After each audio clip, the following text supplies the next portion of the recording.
yogi, Swamiji is saying, a very great yogi in India that Master met and I met also, told me a lovely story about a young man who was initiated by his guru and then given the job of bringing wood for the kitchen stove and the fireplace in his guru's ashram. Day after day, this man carried out his task with great dedication. Bringing in the firewood was his sadhana. One day, as he was unloading the wood from his shoulder, a few hairs from his top knot got caught between the logs and were pulled from his head. Looking at them, the man realized his hair had turned white. His whole life had passed, and he had done nothing but carry wood. He thought of all the wonderful spiritual experiences he had hoped to have. Now he had attained nothing. He was so unhappy, he began to weep. Just as the first tear was about to fall from his cheek, his guru rushed over and caught the tear in his hand. If even one tear from such a great soul should touch the ground, his guru said, this whole country would be plunged into famine. Don't you know what you have achieved? Then his guru touched him, and the disciple went into cosmic consciousness. There was one disciple of Lady Mahashaya who served his guru faithfully for 8 years without ever receiving Kriya initiation. Many people came and were initiated, but not this disciple. Perhaps it was some kind of a spiritual test. Perhaps in a previous lifetime that disciple had felt mistreated and abused and now had to show that he had overcome those feelings. I don't know the explanation, but the disciple just continued serving with faith in his guru. Finally, he received initiation, and the first time he practiced Kriya, he went into cosmic consciousness. It's a beautiful story. I was thinking that if we can learn from nature, everything in nature is serving. We're a part of nature, we should be serving as well. I mean, it's just perfectly clear. The sun serves every day. It shines, if we see it or not. The wind serves every day. It blows and keeps everything clean and makes us fresh. The water, the rivers, the oceans, the seas, they serve every day. They move and they help the fish and they provide water for us. And the trees, they serve every day. They, put out prana and life force into the air and freshens the oxygen. The birds, they serve every day. They sing, they flutter, they go around and say hello to everybody and wake people up. You could say the dogs serve every day. They bark. But every part of nature, the flowers are serving every day. They're there. I was taking a walk last night and I smelled some plant and flowers. I think it was Radki Rani, but it was just totally mesmerizing. We went back to try to find the tree, the bush, but we couldn't. But it's just, those flowers were serving.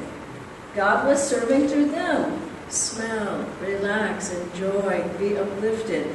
Everything in nature, as you think about it, is serving God.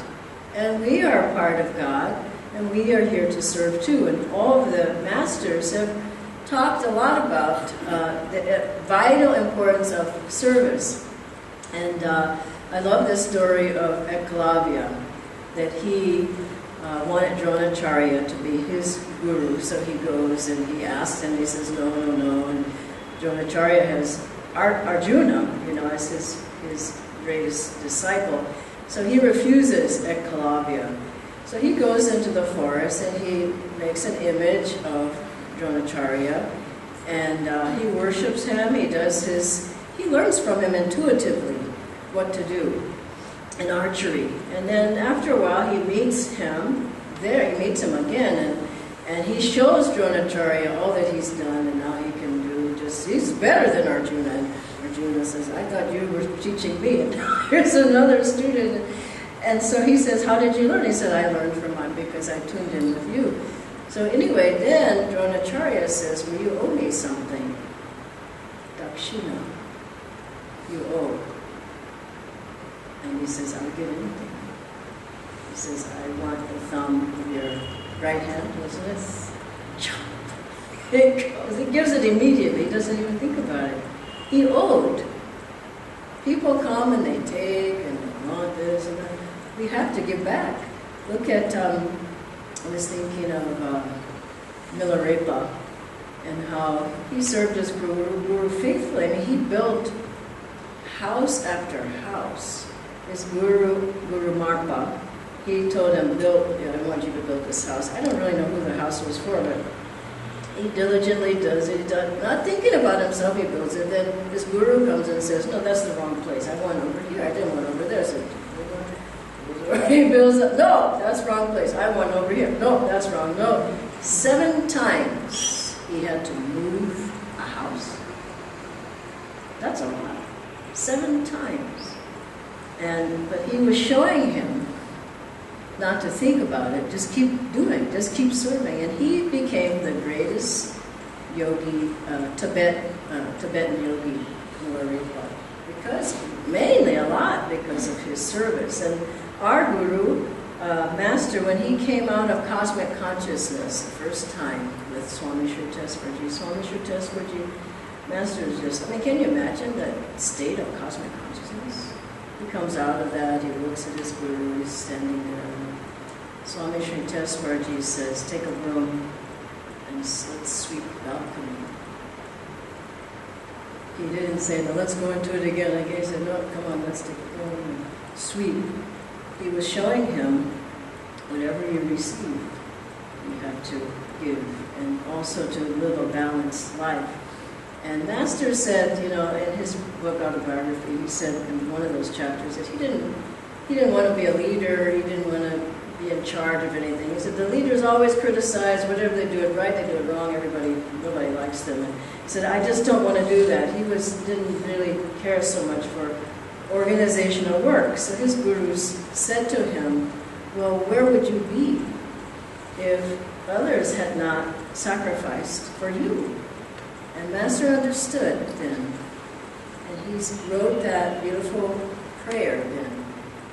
May thy love, talking to Divine Mother, shine forever on the sanctuary of my devotion, and may I be able, so not half the equation, but the whole equation, may I be able also to awaken thy love in hearts everywhere. And so this is a vital thing. Guruji spoke of how he said to be in tune with me, clearly serve my work. He didn't even say practice Kriya. He didn't say pray. He could have said various things, and maybe he did different times, but the main thing he said was to be in tune with me, serve my work. And also, the channel is blessed by what flows through it. So as you serve, you are blessed as well. And how he spoke so much about how meditation helps your service, whatever it is you're doing, and service helps your meditation. And you could be at the end of a long day after, like yesterday, we had a wonderful program at Nirvana.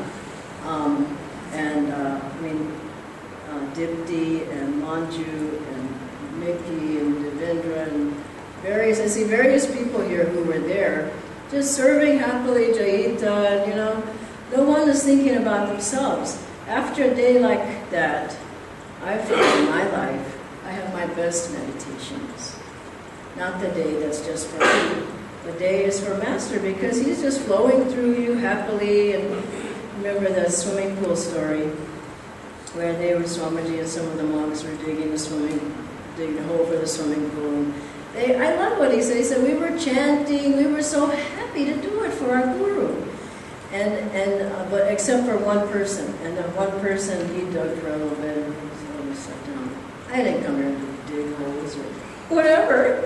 And so they dug that hole for, it was like all day. I mean, it's like 12 hours or some enormous amount of time, maybe even longer.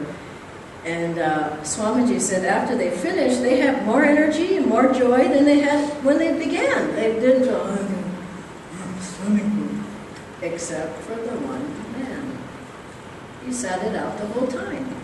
And afterwards, I'm exhausted. He hasn't done anything. It's vitally important. And also, Guruji spoke of meditation as a service to others.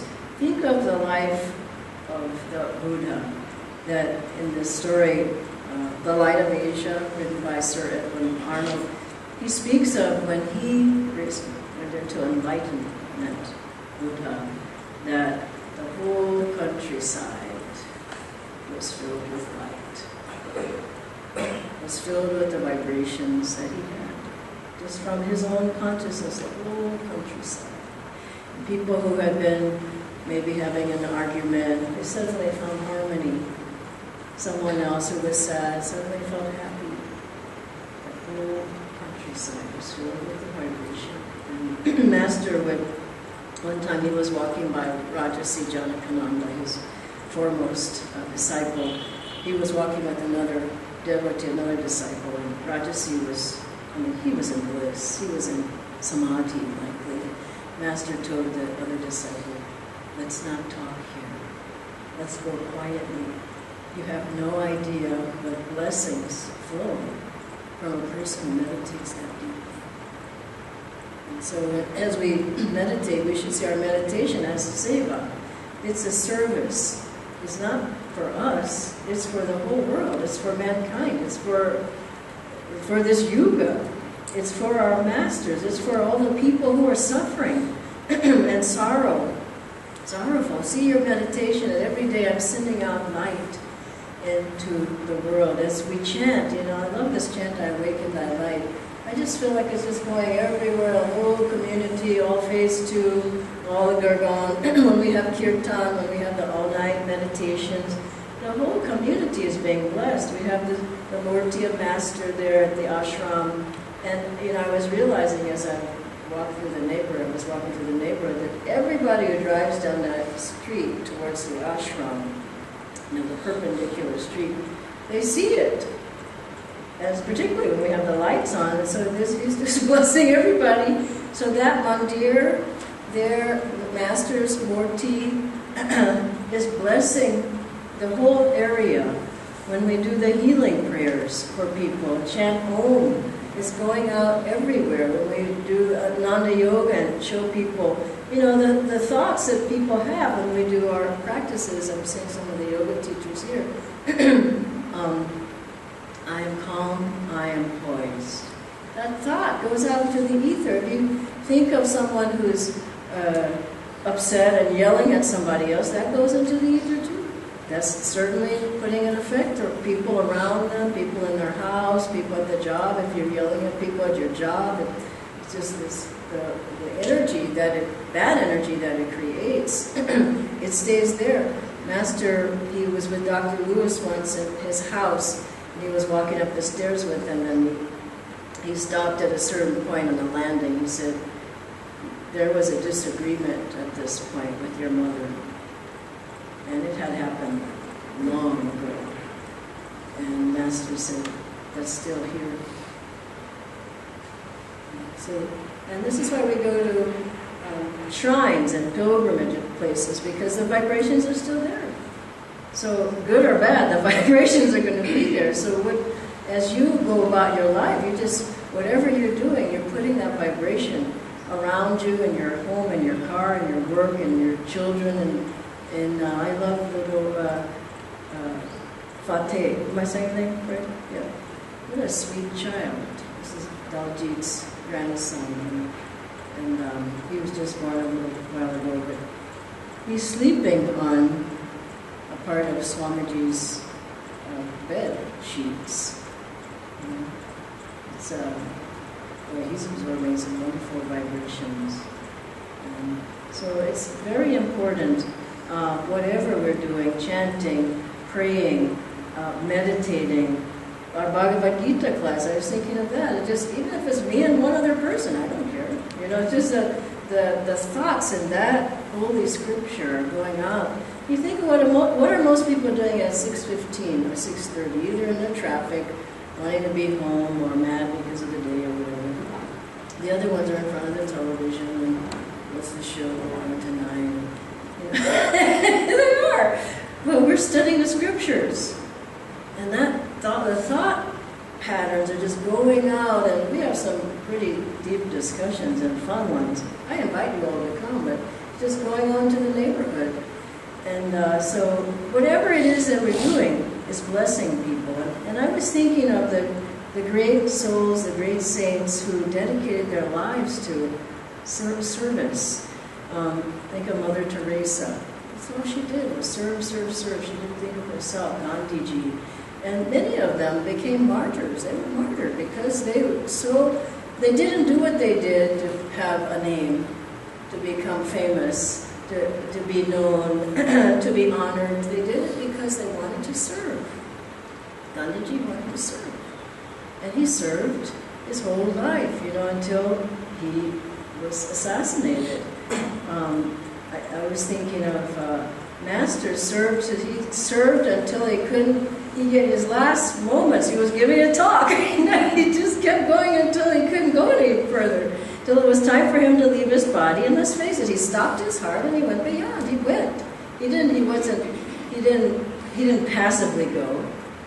He did the whole thing. But he was there, and he died. He left his body with his boots on, we can say. He was there.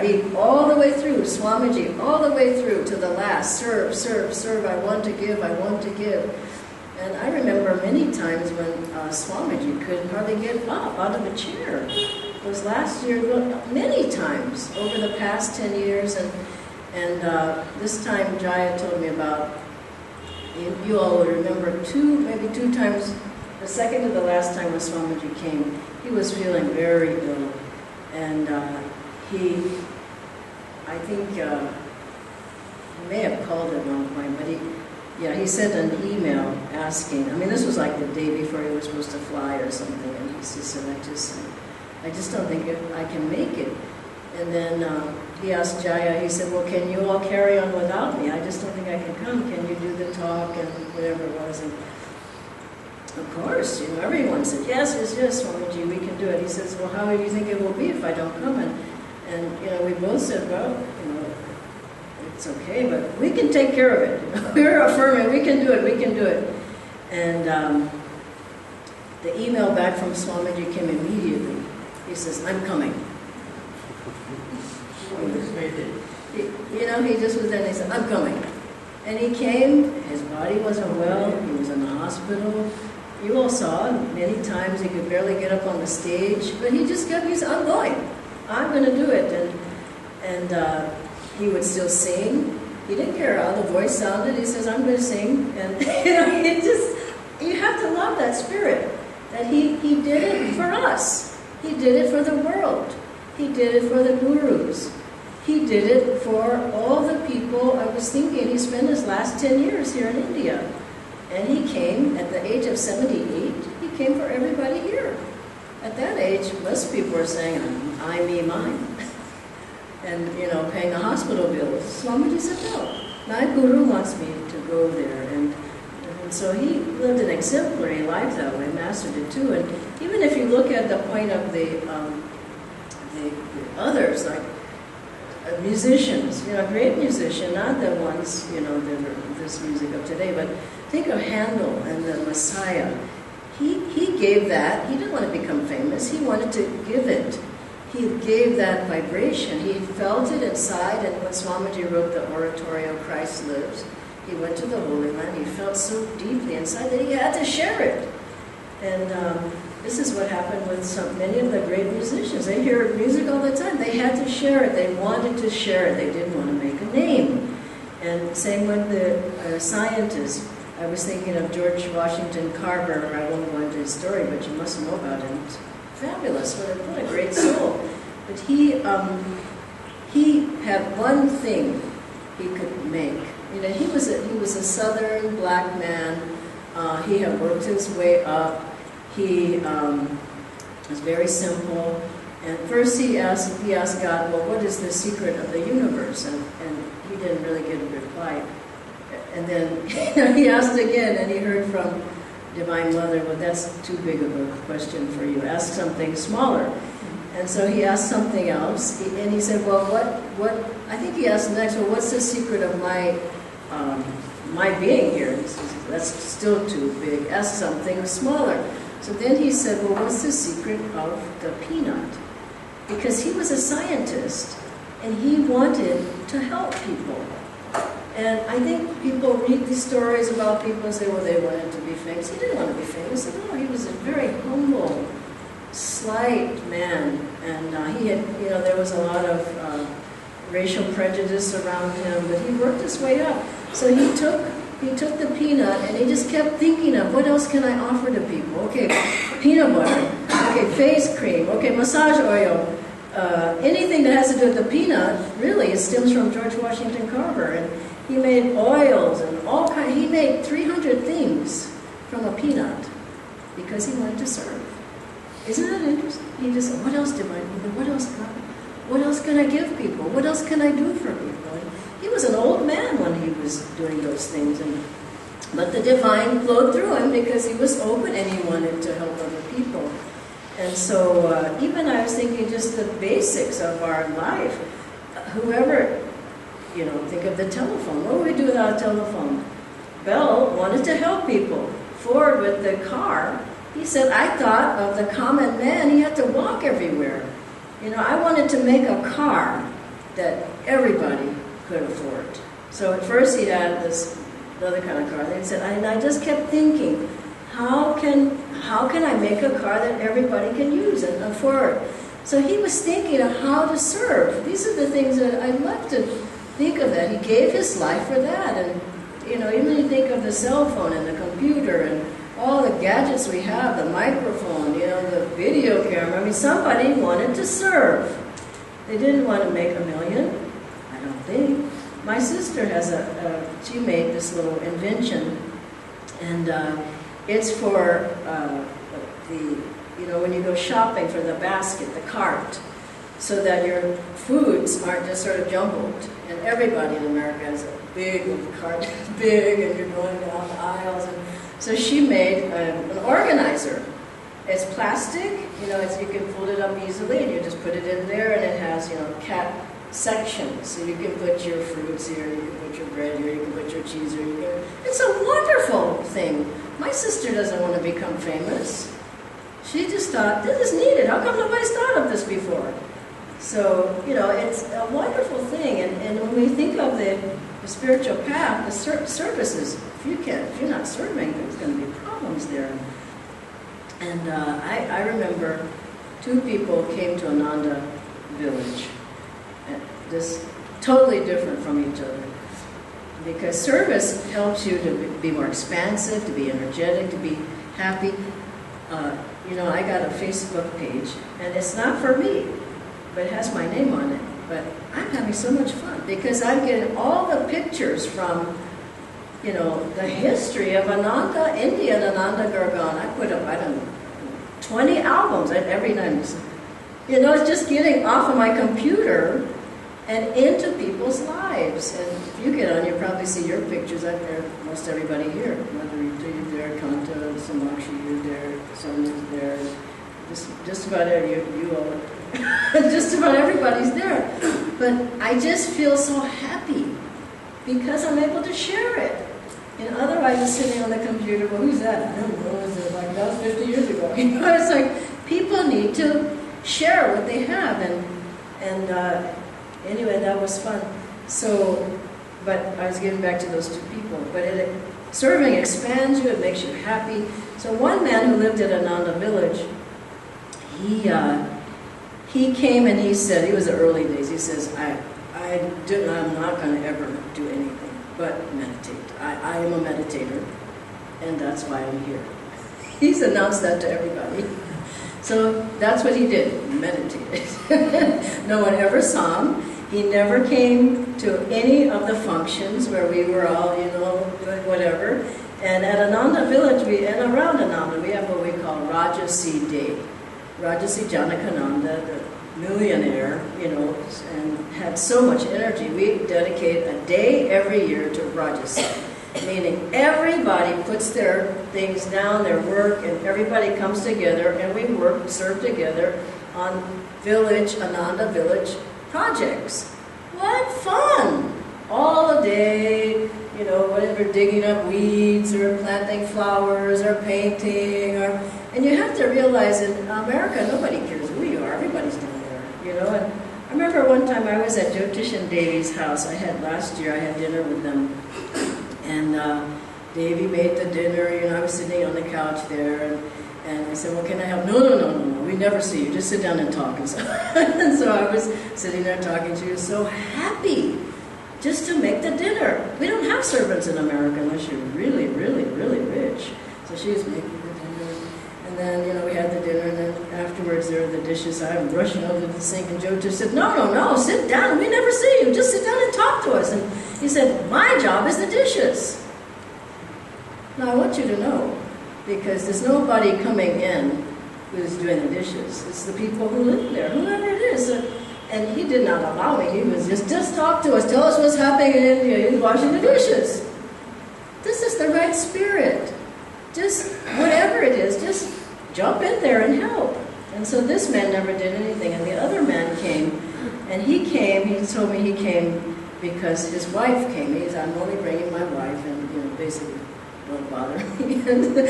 And so he was an electrician, and he would work on the buildings, but he never came to class. He said, I'm not coming to any class.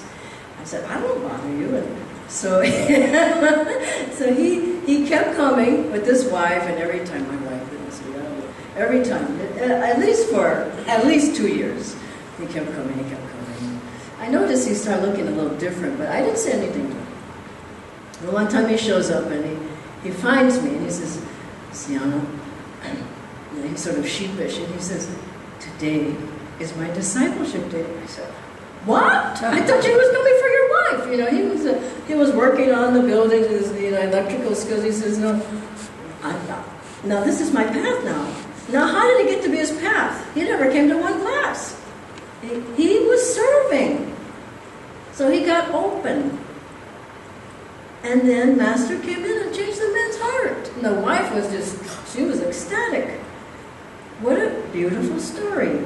And you see how Swamiji, you know, he shows up and he's there with Master, and he's a young, who's 22 in this room? Probably nobody, but we've all gone over that hill. But he was 22 years old, and Master said he didn't care how young he was.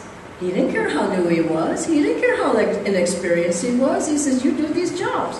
You're in charge of the monks. All the monks were older than him, most of them, at least. He's supposed to do. He says, you're in charge of the centers. You're in charge of the correspondence. He made him, you know, a teacher, and you know how that happened. 8 months. He'd only been there 8 months. And Master says he sends a message for Swamiji to go and give the class on his behalf. And Swamiji, me? You know, I could imagine how he felt. He said, I've only been here for 8 months. And all the people were waiting for their guru. I think it was San Diego and Ceditas. So he's there, Swamiji. He says yes, though. He shows up. And then Master said, and also, by the way, give Kriya.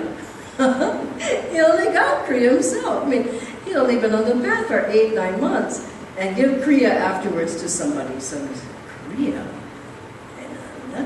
Anyway, so he shows up at the talk, and the curtains part, and there's little Swamiji, but he's happy to do it. This is the thing, he never said no. He happily did it, and he said he was more felt bad for the people than for himself, because they're waiting for their guru. They hardly ever saw him give the talk there, and here's this little guy. You know, and then he gave the Kriya afterwards. Now, why did Master ask him? Because he was open. Because he wanted to serve. Because Master, he was getting in tune at least, and Master could work through him. And I realized more and more in my life that basically the most important thing is being in tune. So that the guru can talk through you, sing through you, do the yoga postures through you, chant through you, give the class through you. really, we're trying to get this person out of the way. As Master said, I killed Yogananda long ago. Nobody's here. As long as you're there, you're going to have problems. But as long as we open up, the Guru can do it through us. And Swamiji's life is a perfect example of all the books and all the music and all the things that he was able. Master did through him because he said, I want to serve you. And that's really, for all of us, that's our life. Just say every day, I want to serve you. If you don't have a way to serve, you can see Jaita. She has plenty of things she can give you to do. There's all kinds of things that we can do. Healing prayers and coming to set up for the classes and helping with the posters and designing things and coming for various functions and setting up and all that. And we too should have that prayer in our heart. May thy love shine forever, but also may I help me, Divine Mother, to share your love. And she will.